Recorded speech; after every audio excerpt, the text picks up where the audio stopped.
యజ్ఞము అనేటువంటి పరిపూర్ణ త్యాగంతో చేసేటువంటిది. This yajna is done with the total sacrifice. మాకు ఎట్టి వాంఛలు లేవు, We have no desire, ఎట్టి ఫలితములు లేవు, no ఎట్టి expectation, అభిష్టములు లేవు.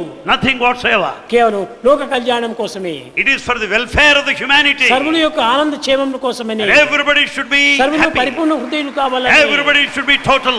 అలాంటి పరిపూర్ణ హృదయులు అయ్యే నిమిత్తమై ఈ యజ్ఞమును ప్రారంభిస్తున్నాం. In order to make everybody happy and blissful, దేశంలో the క్షామం అంతా rituals వచ్చింది, performed. దేశంలో కరువు అంతా వచ్చింది. ఈ కరువు నివారణకు ఈ కరువులు గిరువులకు నేను చూడను. We don't go by the famine or the drought ఏమిటి ఈ elsewhere. కరువులు?